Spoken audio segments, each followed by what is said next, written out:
Quand l'ennemi vient me séduire, la porte est scellée. quand il vient troubler mon âme, La porte est scellée. quand survient la tentation, La porte est scellée. elle est scellée par le sang précieux. Le sang de l'agneau. Shalom, shalom, fidèles auditeurs et auditrices du pain quotidien à travers le monde. Nous sommes aujourd'hui lundi 10 novembre 2025 et je prie qu'en ce 10e mois de l'année, que la grâce de Dieu soit sur vous et que le Seigneur vous restaure et qu'il renouvelle toutes choses dans vos différentes familles. Je suis le pasteur Canon et c'est encore un honneur d'entamer cette semaine avec un nouveau thème qui est protection contre la mort. Et le thème que nous traitons ce jour est le sang de l'agneau. Depuis le début de ce mois, nous parlons autour du thème « Mort, où est ton aiguillon ?» Je rappelle au passage que l'aiguillon de la mort est le péché alimenté par la loi. Cette citation biblique « Mort, où est ton aiguillon ?» exprime que la mort a perdu son pouvoir, car la résurrection de Jésus-Christ a vaincu le péché et la mort. Je ne sais pas, toi qui m'écoutes ce matin, à quel type de mort tu es confronté. Tu peux certainement en train de lutter avec la mort. Le diable veut finir avec toi. Il veut en découdre avec toi. Je ne sais pas si aussi il y a la mort dans tes finances, la mort dans ton foyer, la mort dans tes affaires, la mort dans ta vie spirituelle. Mais je déclare, je prophétise ce matin au nom de Jésus-Christ qui a vaincu les dominations et les autorités, qui a vaincu la mort, que la mort à laquelle tu es confronté fasse silence, qu'elle soit brisée, qu'elle soit détruite, dans le nom puissant de Jésus-Christ de Nazareth. Alors, je rappelle que le thème de ce jour est le sang de l'agneau tiré du livre d'Exode 12, 13. Nous lisons la parole de Dieu avec respect. Le sang vous servira de signe sur les maisons où vous serez. Je verrai le sang et je passerai par-dessus vous et il n'y aura point de plaie qui vous détruisent quand je frapperai le pays d'Égypte. Bien-aimés, avant tout, permettez-moi de situer brièvement le passage d'Exode 12, 13 dans son contexte historique.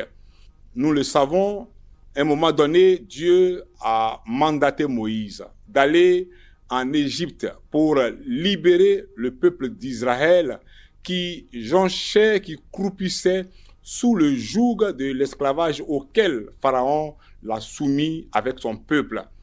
Parce que le peuple, dans sa souffrance, va crier à l'Éternel et l'Éternel va entendre leur cri.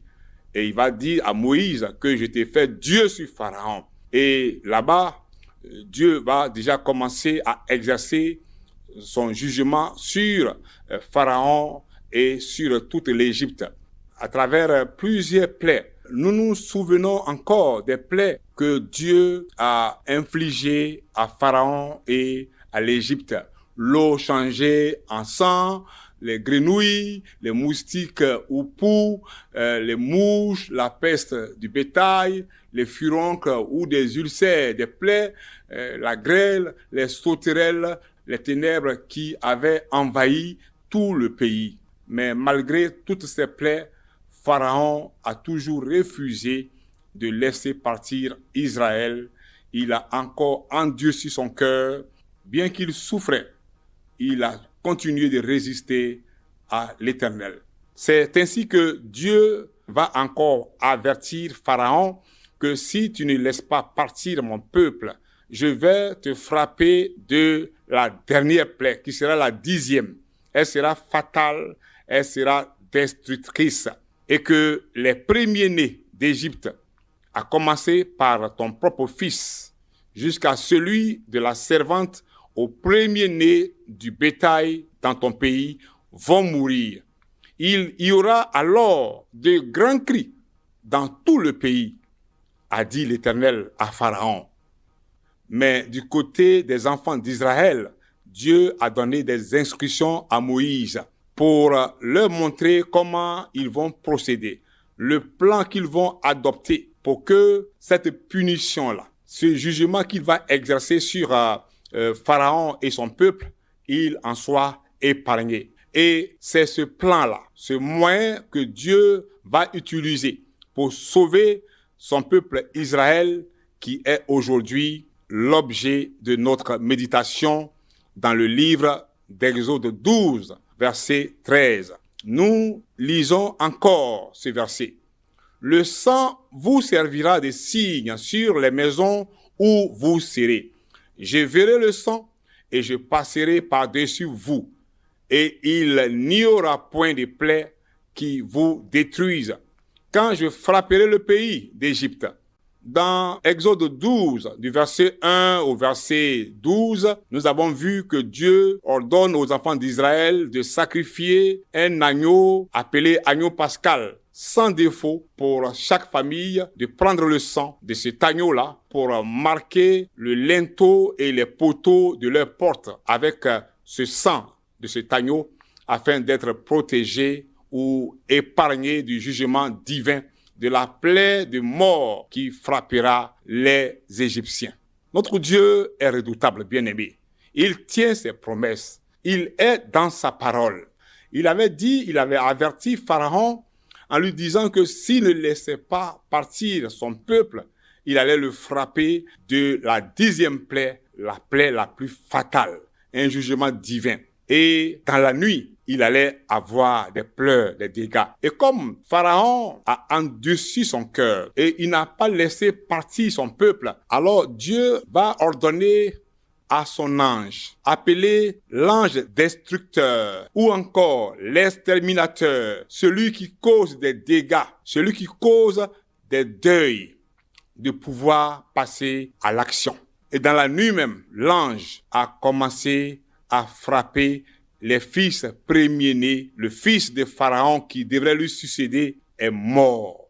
Les enfants, les fils premiers-nés de ses ministres sont morts. Les fils premiers-nés des servantes sont morts. Les fils premiers-nés de tous les Égyptiens sont morts. Et les fils premiers-nés également des animaux sont morts. Et Pharaon a vu que le Dieu de Moïse n'est pas une idole. Ce n'est pas n'importe quel Dieu, il est redoutable, il est puissant. Et de l'autre côté, à cause de l'agneau pascal, dont le sang avait été aspergé ou répandu sur le linteau et les poteaux des portes, les familles d'Israël ont été épargnées. Ils ont été protégés par l'ange. Bien-aimés, notre Dieu est un Dieu d'alliance. Il a tissé une alliance avec son peuple et il les a protégés au milieu même du danger. Je veux dire que le sacrifice de l'agneau par les Hébreux pour échapper à la 10e plaie d'Égypte est un symbole du sacrifice de Christ, considéré comme l'agneau de Dieu qui enlève le péché du monde. Cela, nous le savons, est un symbole fort du sang de Jésus-Christ, notre Seigneur, notre Sauveur, qui a coulé à la croix de Golgotha et qui nous a délivrés de la mort, de l'enfer, du jugement éternel. De la même manière que le sang de l'agneau a sauvé le peuple d'Israël en Égypte, le sang de Jésus-Christ nous a aussi sauvés et continue de sauver des milliers de vies chaque jour. Frères et sœurs, dans le contexte d'Exode 12, 13, nous avons vu que les maisons d'Égypte protégées par des faux dieux n'ont bénéficié d'aucune protection divine. C'est plutôt les maisons des enfants d'Israël dont les linteaux des portes étaient aspergés par le sang de l'agneau pascal qui ont été gardés, qui ont été protégés. C'est pareil pour nous, chrétiens, aujourd'hui. C'est le sang de Christ qui libère. C'est le sang de Christ qui nous protège. C'est le sang de Jésus-Christ qui nous préserve de tout mal, de tout sorcier, de tous nos ennemis, de toutes sortes de calamités. C'est le sang de Jésus qui nous libère, qui nous protège. Il n'y a donc pas de victoire en dehors du sang de Jésus-Christ. Dans Lévitique 17, verset 11, la Bible nous dit « La vie est dans le sang de Christ ». Bien-aimés, Jésus a donné son sang pour nous à la croix. Et par ce sang, nous sommes comme sous un bouclier qui nous protège de toutes les flèches de l'ennemi. Apocalypse 12, 11 nous dit « Ils l'ont vaincu à cause du sang de l'agneau et à cause de la parole de leur témoignage. » Oui, si tu as aujourd'hui la victoire sur la pauvreté, sur le célibat, sur la maladie, sur les sorciers, sur les démons, sur le péché, c'est à cause du sang de Jésus. En dehors du sang de Jésus, il n'y a pas de victoire. En dehors du sang de Jésus, Dieu n'a pas de regard sur toi, bien-aimé. Mon frère, ma sœur, toi qui te réclames de Christ, toi dont la vie au départ avait été couverte, cachée dans le sang de l'agneau, pourquoi vas-tu chez les marabouts? Pourquoi vas-tu chez les francs-maçons? Pourquoi es-tu dans des sectes pernicieux?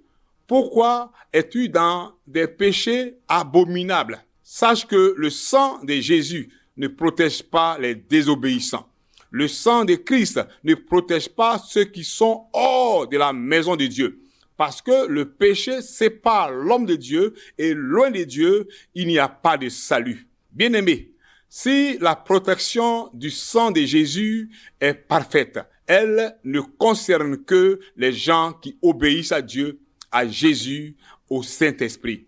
Voyons un peu ce que le sang de Jésus symbolise dans la Bible. Numéro 1. Le sang de Jésus symbolise le pardon et la purification. C'est-à-dire, le sang de Jésus versé sur la croix est considéré comme le moyen le plus sûr, le plus pur et efficace pour effacer les péchés, pour purifier la conscience des œuvres mortes, pour permettre de servir Dieu.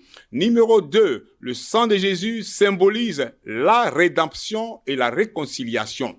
Cela veut dire, par son sang, Jésus a racheté les croyants. Il a effacé le châtiment éternel qui pesait contre toi. Son sacrifice a réconcilié les humains avec Dieu, apportant la paix. Numéro 3, le sang de Jésus symbolise aussi la vie éternelle et la victoire spirituelle contre le mal. Le sang de Jésus est une arme puissante pour nous les chrétiens. Numéro 4, le sang de Jésus donne accès au divin, c'est-à-dire il donne un accès direct au trône de Dieu. Il remplace les anciens sacrifices qui devaient être refaits sans cesse. Frères et sœurs, ce message nous interpelle et nous invite à nous repentir pour 2 raisons. La première raison, toi dont la vie avait été cachée dans le sang de l'agneau et tu as bénéficié de la protection de Dieu, pourquoi est-ce que tu ne permets pas aux autres autour de toi de pouvoir aussi entrer au bénéfice du sang de Christ?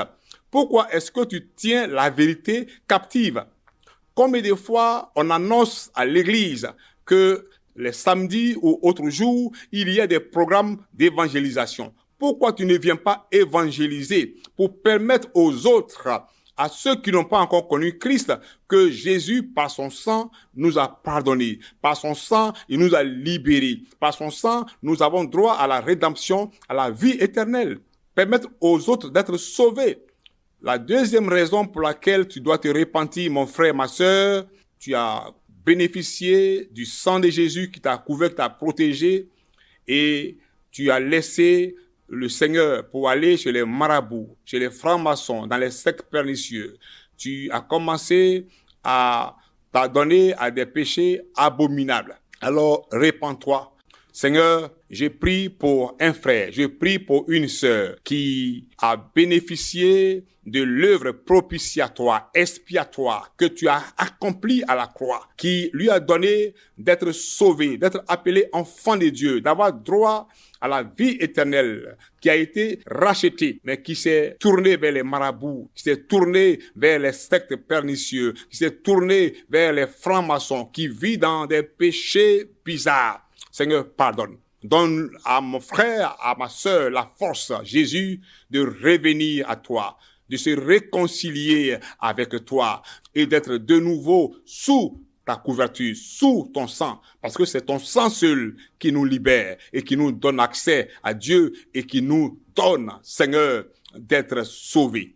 La deuxième prière de repentance concerne ceux qui sont sous le couvert du sang de Jésus, qui sont protégés par le Seigneur, dont le salut est assuré, mais qui n'ouvrent pas leur bouche pour parler de Jésus, qui ne permettent pas aux autres de pouvoir être sauvés, de pouvoir entrer au bénéfice du sang de Jésus, qui ont gardé la vérité captive, qui refusent de témoigner de Christ dans leur famille, dans leur travail et dans leur cité, et qui n'ont jamais décidé de participer à un programme d'évangélisation de l'Église ou dans ses relations personnelles, qui n'a jamais parlé de l'œuvre de Jésus-Christ, du sang de Christ à quelqu'un, tu vas demander pardon à Dieu, car tu es sauvé pour sauver. Seigneur, je te confie mon frère et ma sœur et moi-même.